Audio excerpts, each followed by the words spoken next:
Inyong mapapakinggan ang programang Know Your Bible. Alamin ang inyong Biblia. Hatid sa inyo ng World Radio International and is supported by Church of Christ. Narito na si Brother Daniel Oliva. Magandang umaga po mga kaibigan at mga kapatid. Ito na naman ang programang Alamin ang inyong Biblia, Know Your Bible program. Hatid po sa inyo ng World Radio International through Whites, Ferry Road, Church of Christ, and West Monroe, Louisiana, USA. Inyo po lingkod na nagbibigay ng mensahe, Brother Dan Oliva. Ang ating pong pag-uusapan ngayon ay pinamagitan kong The Bible or Quran. Divine Book, which one?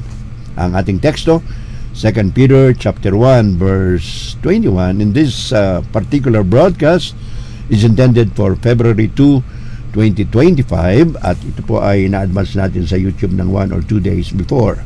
Babasahin natin ang ating teksto first in English and then later on sa Filipino.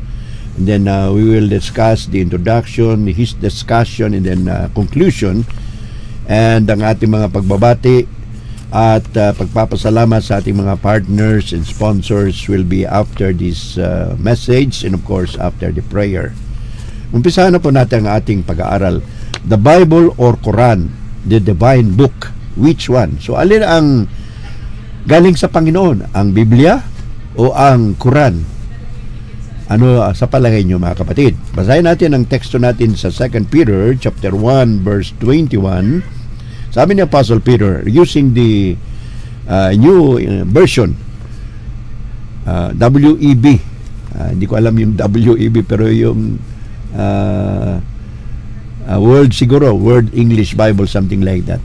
Anyway, sabi ng Apostle Peter, for no prophecy ever came by the will of man, but holy men of God spoke, being moved by the Holy Spirit. So yun ang sabi ni Apostle Peter sa English version natin ng ating teksto.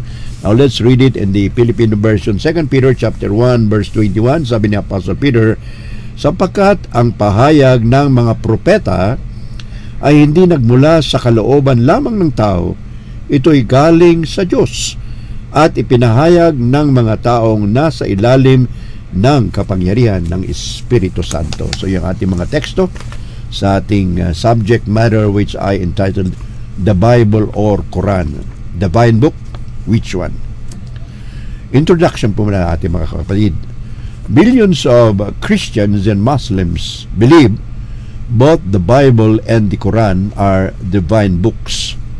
So ang paniniwala po ng mga bilyon, sabi na nating bilyon ng mga Kristiyano at Muslim, ay naniniwala sila na ang Biblia at ang Quran ay parehong galing sa Panginoon Diyos. Ang tawag na of course sa kanilang Diyos ay Allah.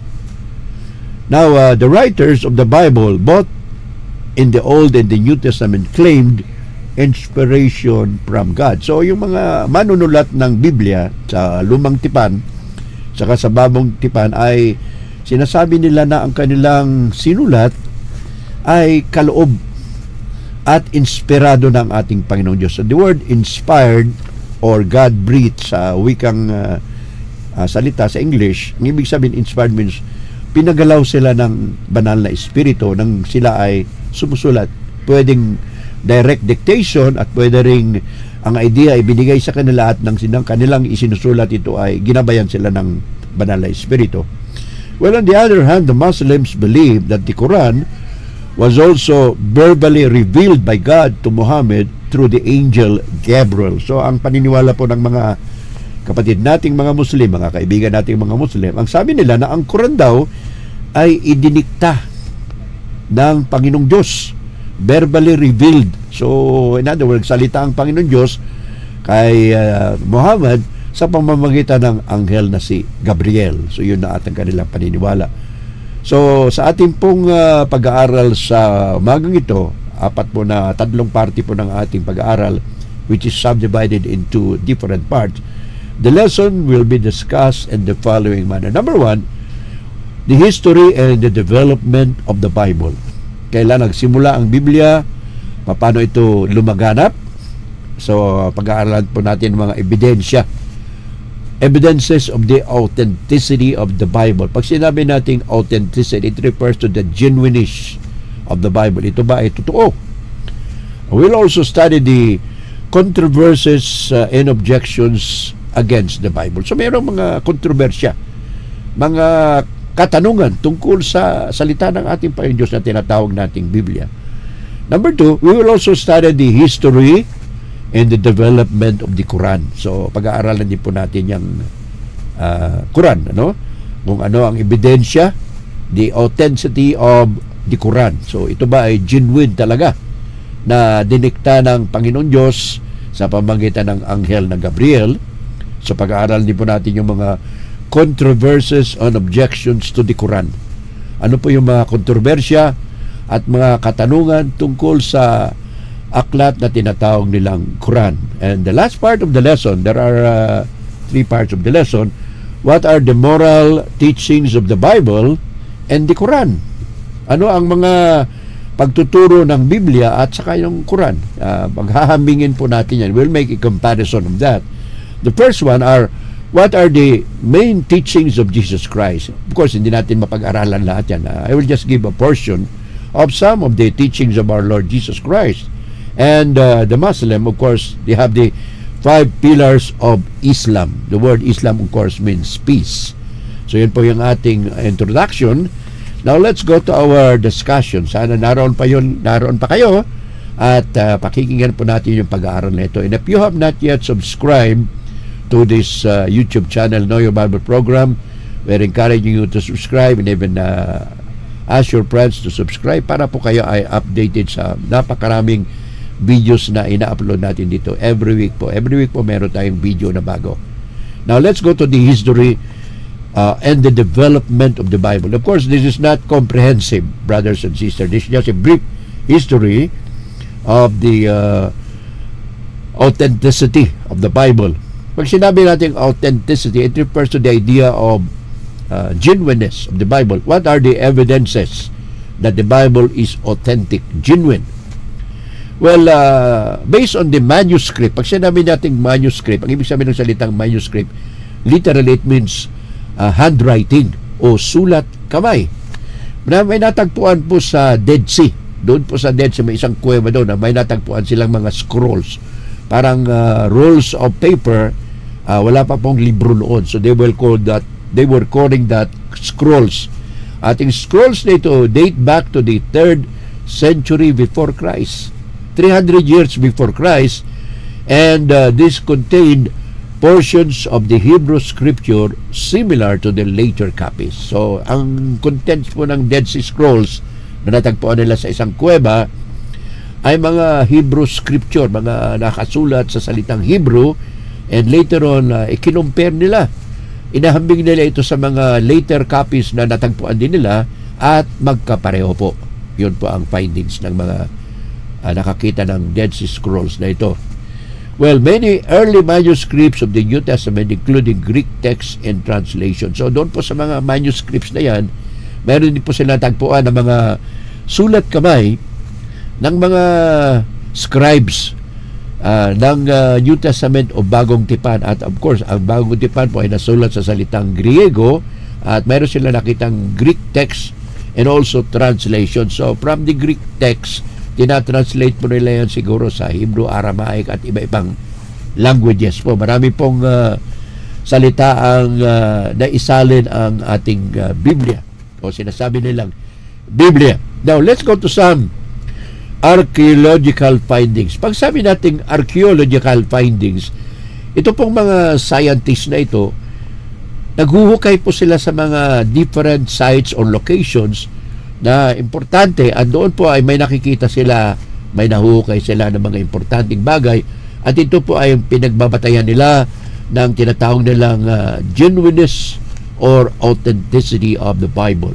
For example, in the place called Tel Dan Stele o Stele, dating back to the 9th century BC. So, imagine, 900 years before Christ, may nahukay sila na isang parang dokumento or something, at doon po ay nabanggit ang salitang House of David, ang pamamahay ni David. So alam natin na King David was one of the kings of Israel. So nabanggit mo doon sa lugar na yun. So makikita natin na aside from the Bible, mayroon pong ebidensya sa iba't ibang writings or manuscript.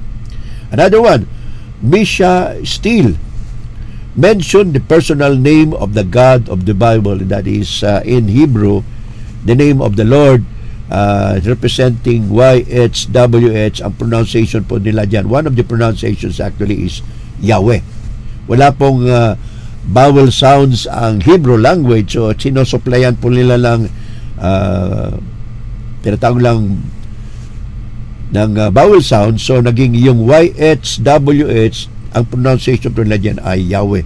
At ito po ay nakita sa isang element na tawag nila ay Misha Steele, at doon po ay nakabanggit ang pangalan ng ating Panginoon Diyos sa lang Hebrew. Another, a Pilate stone, sa isang bato na sabi nila bato daw ni Pilato, ay naitago po sa isang museo sa Israel, sa Jerusalem, at doon po ay binabanggit ang pangalang Poncio Pilato as the prefect of Judea. The word prefect means governor. So ulitin ko po, itong bato na tinatawag lang Pilate stone na nakatago ngayon sa Israel Museum sa Jerusalem ay binabanggit ang pangalang Poncio Pilato na isang gobernador ng Judea. Nasa Biblia po yan. Alright? Meron pa, the last part ng archaeological findings sa ating discussion. For purposes lang ng ating example, meron po silang nakitang silver scrolls. At ang silver scroll, mga pilak na mga niroll na mga libro, karol. Wala pa pong libro no. Dating back to King Josiah. Imagine that, King Josiah, Haring Josias, at ang taon ay 640-609 BC. So 600 years before Christ. At ito pong silver scrolls, panahon pa ni King Josiah, contain the priestly blessing of number 6 and the tetragrammaton Yahweh. So doon po natagpuan nila yung nababasa sa Numbers chapter 6, yung mga pagpapala or blessing na binanggit ng Panginoon Diyos para sa mga pare, ang mga saserdote, at nabanggit din yung tetragrammaton. Pag sinabi nating tetragrammaton, ito po yung 4 letters YHWH, yung ibig sabihin doon ng tinanong ni Moses ang Panginoon, ano ang pangalan mo? At ang nakasulat doon sa Hebrew is YHWH, at translated into English as I am. That's not the name of God. I am actually is a description, which means God is eternal. Walang hanggan ang ating Panginoon Diyos. So yun po yung mga historical development of the Bible, and mentioning to you the evidences to prove that the Bible is authentic according to some archaeological findings. Now let's go to the so-called controversies and objections to the Bible. Meron din pong mga objections, controversies tungkol sa Biblia. Ano po yun? Well, I will mention only a few, but not all. For example, the Sabbath day must be kept holy. According to Exodus chapter 20 verse 8, the Bible says, the Sabbath day must be kept holy. Ang araw ng Sabado o ang ikapitong araw ay dapat maging banal. But in the New Testament, the Apostle Paul wrote, another esteems every day alike. So Romans chapter 4:14 verse 5, sabi ni Apostol Pablo, ang mga ibang tao, ang tinuturing nila pare-pareho ang araw, hindi araw ng Sabado. For ang explanation po niyan, of course, nung panahon ng mga Hudyo, when the Old Testament was still effective, Sabbath day was their actually rest day. And of course, nung panahon na ng mga Kristiyano, the Gentiles were not observing the Sabbath day as the day of rest. Kasi ang observe lang po ng Sabbath day as a day of rest or making it holy ay mga Jewish people. Alright. Letter B. The earth abides forever. According to the book of Ecclesiastes, the earth abides forever. Ang ating planeta, ang ating mundo ay walang hanggan. Ayon sa sinabi sa Ecclesiastes o Kawikaan chapter 1. Mga ngaral, Ecclesiastes chapter 1 verse 4. But the Apostle Peter wrote in 2 Peter chapter 3 verse 10, the earth and the works therein shall be burned up. ang ating daigdig, pati na rin ang mga bagay na naroon ay masusunog. So, kung titingnan mo, parang controversial nga, ano? Pero may explanation po tayo dyan. Hindi muna ngayon. Now, ano pa? Well, in the Old Testament, Moses said, I have seen God face to face and my life is preserved. Seeing God, Moses said, nang makita niya ang Panginoon, sabi ng Moses doon sa Genesis chapter 32 verse 30, nakita ko ang Panginoon mukha sa mukha at hindi naman ako namatay. Yun ang sabi ni Moses doon sa Genesis chapter 32 verse 30. Subalit doon sa Book of John chapter 1 verse 18, Ebanghelyo ni Juan 1:18, sinabi doon ni Apostol Juan, no man hath seen God at any time. Walang nakakita sa Diyos kahit kailan, and if you see God, you will die. Yun po yung isang konsepto nila. So sabi nila, paano yan? Doon sa Old Testament sinabi, nakita ni Moses ang Panginoon. Dito naman si Apostol Juan, sabi niya, wala pang nakakita sa ating Panginoon Diyos. So medyo controversial po yan, ano? Now, another example of so-called controversy or objections to the Bible is found in the book of Exodus chapter 21 verse 23 to 25. Ano pong sinasabi doon sa Exodus chapter 21 verse 23 to 25? Ito po yung tungkol sa personal injury. Pag may nasaktan ka o may napatay ka.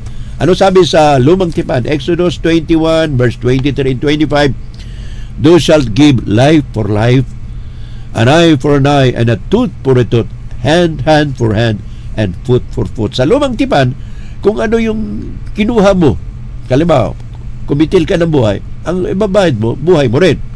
Kung ang iyong sinira o sinaktan ay mata, sasaktan ka rin sa mata. Kung sa ngipin sa ngipin, ayun po yung translation nila or expression.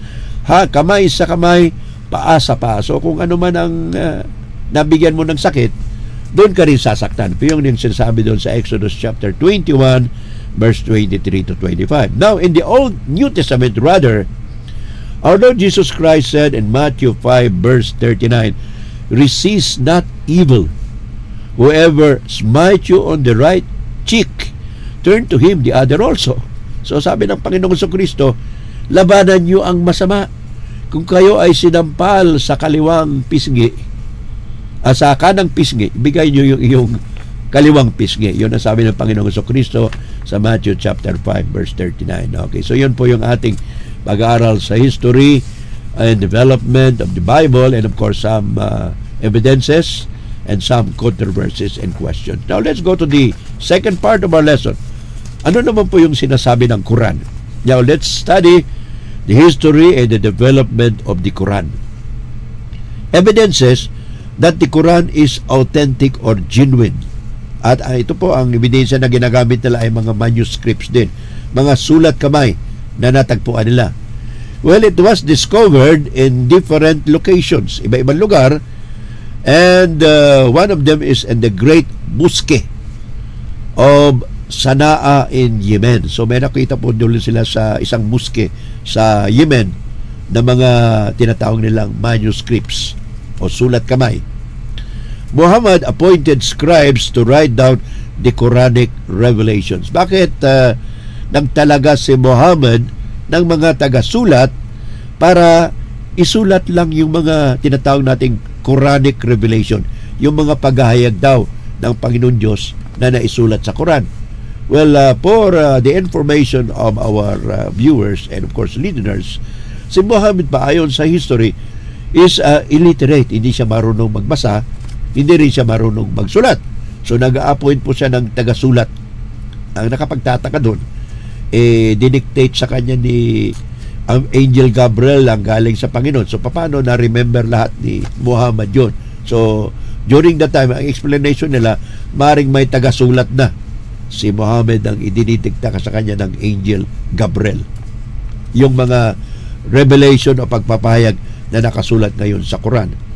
The Quran also, according to information, was memorized and written down by trustworthy scribes. So sabi nila, ang Quran, ang buong Quran, ay naisaulo ng mga manunulat na itinalaga ni Muhammad. So, na-memorize. Ang gagaling ng memorya nila.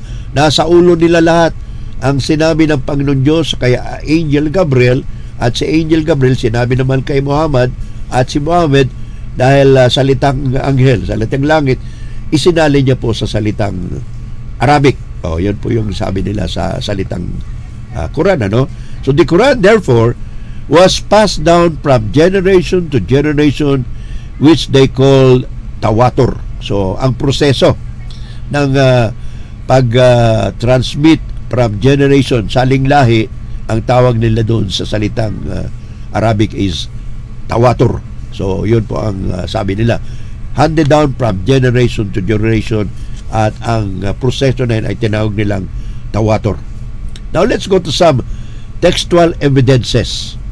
Teksto, pag sinabi natin textual, yung mga nakasulat na mga ebidensya kung ang Quran nga ay talagang nanggaling sa ating Panginoon Diyos. Well, number one, the Sanaa manuscripts contain unconventional verse orderings. Ano pong ibig sabihin? Yung manuskripto daw na natagpuan doon sa Sanaa ay may mga pagkakasulat na hindi po ayon sa pagkakasunod. Contain unconventional verse ordering. In other words, medyo confusing o nakakalito ang kanyang sequence at pagkakasulat. Number two, the Sanaa manuscripts contain minor textual variation. So, meron din po textual variation. Ibig sabihin, hindi po magkapareho ang mga teksto from one manuscript to another. So, merong tinatawag na variation o hindi pagkakatulad. Number three, the Sanaa manuscripts contain rare style of orthography. Ano pong ibig sabihin ng orthography? Yung spelling, yung pagbabaybay. Halimbawa, titulo, T-I-T-T-U-L-O, gano'n, no? Orthography. So, ang mga manuskripto daw ng Sanaa ay mayroong mga spelling o pagkasulat na hindi po pare-pareho. Different style of orthography. So, medyo kakaiba na mga uri ng pagkakasulat. Alright. Well, they claim that it is the word of Allah. Ito po yung nakasulat sa kanilang isang parte ng Quran, QSL-HIGR verse 9. Hindi ko alam i-pronounce yan. Siguro Higer. QSL-HIGR verse 9. Ganito nakasulat doon sa English. Indeed, we who revealed the Quran, and indeed, we have preserved it. So, sabi nila, kami na nagpahayag ng Quran, itinago namin ito, pinireserve namin ito, pinurotektahan namin ito. So, yun ang sabi ng verse 9 na yan, QSL-HIGR. Now, let's go to the second part of our study of the history and development of the Quran. Number two, what are some controversies and objections to the Quran? Number one, with regards to the authenticity. Pag sinabi natin authenticity, it refers to the genuineness of the Quran. Some scholars believe that the Quran is a reduction of other sacred texts. In other words, the Judeo-Christian scripture. So, sabi nila, ang Quran daw ay parang kinopya. Inedit. Galing daw sa mga librong tinatawag na banal na libro ng mga Hudyo at ng mga Kristiyano. Actually, sa totoo po, ganito ang nangyari. Si Muhammad po, isang businessman, nagtatravel po siya from Mecca to Jerusalem. Nasasalubong niya ang mga Kristiyano at mga Hudyo, at doon po siya nakakuha ng mga idea tungkol sa salita ng Biblia, tungkol po sa Old Testament writing. So, ganun po ang kwento. Isa po siyang negosyante, nakasawa siya sa babae pangalan na Khadija, at siya ay nagbabiyahe from Mecca to Jerusalem. Nasasalubong niya yung mga Kristiyano at pati ng mga Hudyo. Others also believe that the Quran contains passages that are incomprehensible. So may mga nagsasabi rin na ang mga bersikulo o talata sa Quran ay hindi maintindihan, hindi maunawaan. Yun ang sabi nila. Some scholars also believe that the Quran narratives are jumbled together, suggesting multiple hands were involved in the composition. Ano yung ibig sabihin yan? So, ibang scholar, ang paniniwala nila ang pagkakasulat sa Quran ay medyo halo-halo. Nang ibig sabihin, iba't ibang kamay ang nagsulat nito. Hindi po isang tao lang, kung hindi ibang writers, iba-iba. So, probably one writer will do it, another writer. So, hindi raw po nagkakatugma ang mga pagkakasulat doon. Alright, now let's go to internal consistency. Consistent ba ang Quran? Ito ba ay maunawaan? Wala bang kontrobersya? Alright. There are at least 3 things here na sasabihin ko tungkol sa internal consistency ng Quran. Now, some kritiko, yung hindi pabor sa Quran, some critics say that the Quran is not perfect and internally inconsistent. So, sabi nila, yung Quran daw hindi perfecto at marami pong hindi magkakatugma sa loob ng pagkakasulat ng Quran. Number 1 po yan. Number 2, they also say that the Quran contains passages that contradict modern scientific view or views. O, ano pa? Yung Quran daw ay may mga bersikulo o talata na kontra sa siyensya. Ano pong halimbawa dyan? Well, sa Quran, nakasulat doon ng ating daigdig, ang ating planeta ay flat. In other words, pantay. Pero ayon po sa discovery ni Galileo Galilei, later on, of course, the Catholic Church did not agree with that at first, but later on, napatunayan na talagang the earth is round. The earth hangs upon nothing and there is a circle of the earth. Ang ibig sabihin, the earth is not flat. Hindi siya pantay, kundi siya isang, parang sabi nila, bilog or oblong. Yun po ang shape ng ating planeta or the earth. Alright? Now, in the year 2020, isa the news website, isa pong nagbabalita sa website, sa internet, ay nag-publish ng isang article. At doon sinasabi nila, stating that there are some 2,500 errors of spelling, syntax, and grammar in the Quran. So therefore, sabi nila, the Quran text was made by the third Caliph Umar bin Affan. Now, let's go to the moral teachings of the Bible in Quran. Comparison po natin kung anong itinuturo sa Biblia, kung ano naman ang itinuturo sa Quran. Now, let's go to some of the teachings of our Lord Jesus Christ. Hindi po naman lahat ito. Example lang po ito ng mga pagtuturo ng ating Panginoong Jesucristo. Number 1, let's go to the teachings of our Lord Jesus Christ. Anong sabi ng Panginoong Jesucristo? Jesus Christ taught that people should love their enemies and develop feelings of brotherhood with others. So, doon po sa Matthew chapter 5 verse 43 and 44, sabi ng Panginoong Jesucristo, love your enemies, bless them who persecute you, and bless those who despitefully use you. So, sabi ni Kristo, ipanalangin nyo ang inyong mga kaaway. Love your enemies. Mahalin nyo ang inyong kaaway. Paano nyo sila mahalin? Idalangin nyo sila. Bless them. Pagpalain nyo po sila. Yun po ang utos ng ating Panginoon Jesucristo na mababasa sa chapter 5 verse 43 and 44 ng Book of Matthew. Alright. Number 2, Jesus Christ taught people can repent and be forgiven through His sacrifice. Ayon po sa Colosas 2:13 at Galatia chapter 1 verse 4. So si Kristo nagki-claim o nag-aangkin na siya pwedeng mapatawad ang mga tao, pwede silang magsisi at mapapatawad sa pamamagitan po ng sakripisyo.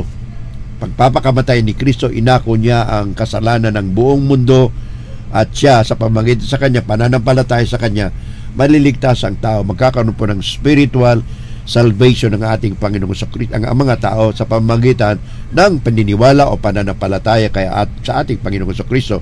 Yan po sinasabi sa Colossus chapter 2 verse 13 and Galatians chapter 1 verse 4.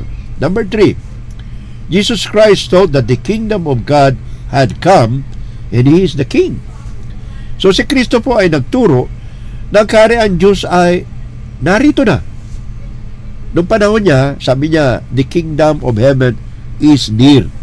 Subalit, sa ngayon, ang Ebanghelyo at ang kaharian ng Panginoong Jesucristo ay narito na sa mundo. Kaya siya po ay ang hari. Ano sabi doon sa Matthew chapter 28 verse 19? Sabi ni Kristo, lahat ng kapamahalaan sa langit at sa lupa ay naibigay na sa akin. Alright. Of course, Revelation chapter 17 verse 4, ang tawag doon kay Kristo is King of Kings, Lord of Lords. Pwede bang tawagin kang King of Kings and Lord of Lords kung wala ka namang kaharian? Okay, number 4. Jesus also taught that marriage is a permanent institution that God created, joined a man and a woman. So, ang teaching ng Panginoong Jesucristo, ang pag-aasawa ay isang tinatawag na institution na panghabang buhay. Hindi pwedeng, of course, sa Old Testament, meron silang diborsyo. But in New Testament, sabi ng Panginoong Jesucristo, sa Matthew chapter 19 verse 6, in the Old Testament, God allowed divorce for the hardness of the hearts of the Israelites. But sabi ng Panginoong Jesucristo, from the beginning it was so. And so ang contention ng Panginoong Jesucristo, what God hath joined together, let no man put asunder. Kung ano ang pinagsama ng Panginoon, wag paghiwalayin. Kaya doon sa Romans chapter 7, sinasabi ni Apostol Pablo, the man is bound to his wife while she is still alive, and the wife is also bound to her husband if he is still alive. So in other words, sabi ni Apostol Pablo, kung buhay pa ang lalaki, hindi pwede mag-asawa ulit ang babae. At kung buhay naman ang lalaki, hindi rin pwede mag-asawa ang isang babae. So in other words, marriage is for life. Yun po ang sabi ng ating Panginoon sa Kristo sa Matthew chapter 19 verse 6, what God hath joined together, let no man put asunder. Now, let's go to the teachings of the Quran. Hindi ko po mabibigay lahat yan, but I have found something very interesting.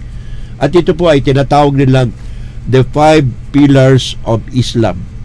5 parang poste ng Islam. The word Islam means peace, kapayapaan. Well, number 1, the Muslims practice Shahada. Ano yung ibig sabihin ng Shahada? Shahada is the declaration of faith in God and Muhammad. So they believe in God, they call him Allah. And of course, Muhammad, and they have an expression, La ilaha illallah, Muhammad Rasul Allah.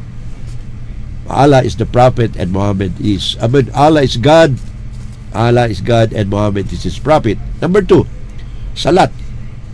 Salat is the act of praying 5 times a day facing Mecca, the holy city of Islam. Ang mga Hudyo, they also have prayers, nakaharap po sila doon sa Jerusalem. Ang mga Muslim naman, they pray 5 times, 5 beses sa isang araw, at nakaharap nila sila sa Mecca, sa Arabia, the holy city of Islam.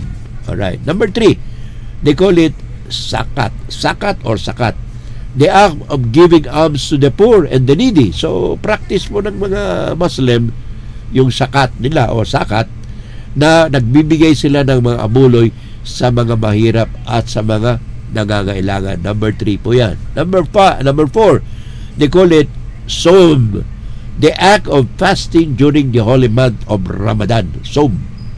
So, ito po ang pag-aayuno, hindi pagkain sa isang araw during the month of Ramadan. Sa buwan ng Ramadan, nagpapasting po sila, hindi sila kumakain sa umaga, pero sa gabi kumakain na sila.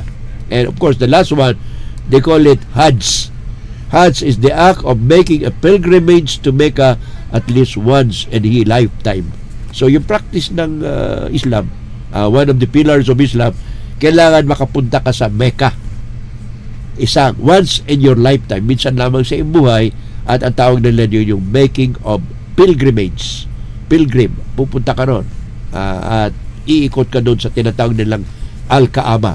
Marami pong blessing yan. Of course, ito ay parang katulad din sa mga Hudyo, pupunta rin sila sa Jerusalem once a year, magsiselebrate sila ng piyesta. Now, conclusion po natin mga kapatid at mga kaibigan. Of course, this is not a very comprehensive study.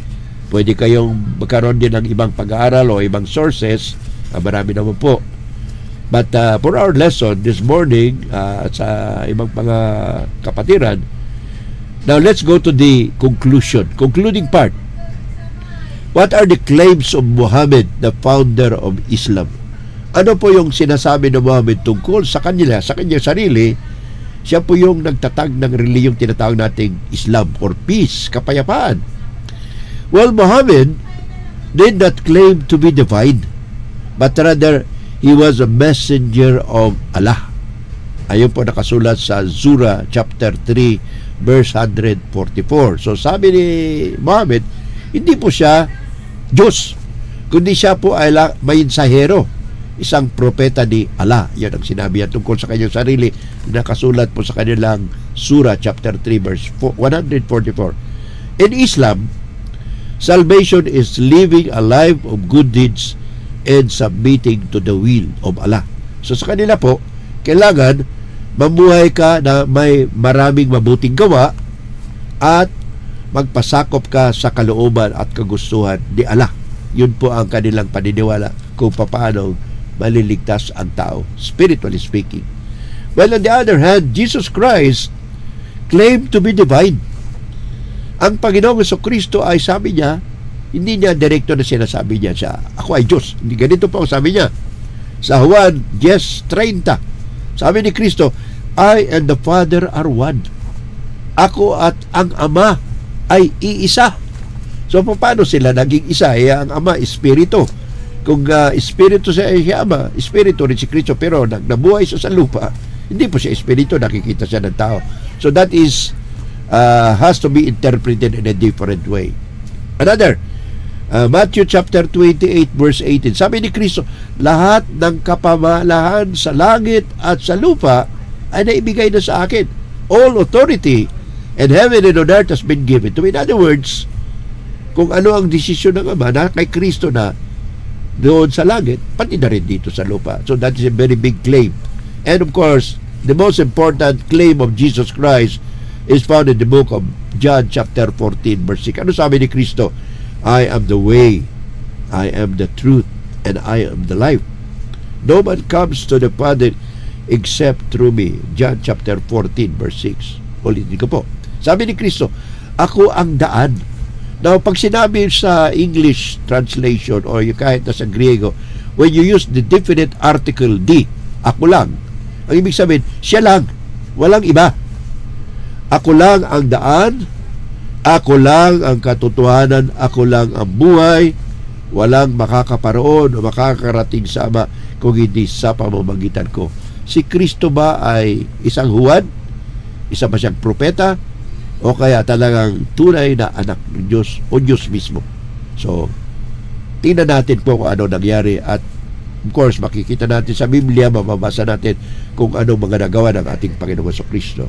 So, sa ating pong pagtatapos, ibig ko kayong imbitahin, kung kayo po ay hindi pa tagasunod ng ating Panginoong Jesucristo, if you are not yet a Christian, sabi ni Kristo sa Marcos 16:16, he who believes in this baptized shall be saved. Ang sumasampalataya sa akin at mababautismohan ay maliligtas. Napakalinaw po ng sinabi ni Kristo. Ano pa? Sabi pa rin ni Apostol Pedro, magagsisi kayo at magpabautismo sa pangalan ni Jesucristo sa kapatawaran ng inyong makasalanan at sa pagtanggap ng kaloob ng Espiritu Santo. Gawa 2:38. And of course, kung kayo po ay kumbinsido ng ating Panginoon sa Kristo ay siyang tagapagligtas, siya ang ating Panginoon, sabi pa rin ni Apostol Pablo, ngayon na ang araw ng kaligtasan. Today is the day of salvation. You have to come to Jesus Christ. And of course, Jesus Christ is inviting us through Matthew 11:28-30. Ano sabi ng Panginoon sa Kristo? Come unto me, all ye that labor and are heavy laden, and I will give you rest. Take my yoke upon you and learn of me, for I am meek and lowly in heart. Ye shall find rest unto your souls. Panalangin po tayo mga kaibigan at mga kapatid. Ama po naming banal na nasa langit, maraming po salamat sa leksyon na ito. Nawa ang nakarinig ay naunawaan nila at nawa ang banal na Espiritu ay gabayan ang lahat ng nakinig at nanood ng video na ito. Nawa tulungan mo sila, Panginoon, upang makita nilang katotohanan at tanggapin nila ang ating Panginoon sa Kristo na iyong anak at tagapagligtas, Panginoon namin. Ito mga midalangin sa pangalan ng iyong anak sa Jesucristo at bendisyonan niyo po ang lahat na nakinig at nanood ng video ito. In Jesus Christ we pray. Amen. Pinapasalamatan po namin ang aming mga sponsors. Number one, of course, World Radio International through White Sparrow Road Church of Christ in West Monroe, Louisiana, USA. Mga kapatero natin sa USA, ang ating partner sa Christian World Ministry, Brother James Kitoriano, John Jeffrey, of course, Terry Dennis, Art, Jim Maglayan, and of course, Deborah Quinones Marcos. We'd like also to thank Brother Rico and Sally Canlas of San Fernando, Pampanga. We'd like to thank you, Brother June and Sister Dina Coagiran of Metro Manila Congregation, Brother June and Sister Rose of Talasco of Canada, and Beulah Lauder sa California, and all the rest of our brothers and sisters all over the Philippines and all over the world. Marami po salamat. God bless us all. And may you continue to listen to World Radio International through this particular broadcast and this channel. Thank you, and God bless us all. In Jesus' name, amen.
Inyong napakinggan ang programang Know Your Bible. Alamin ang inyong Biblia. Hatid sa inyo ng World Radio International and is supported by Church of Christ.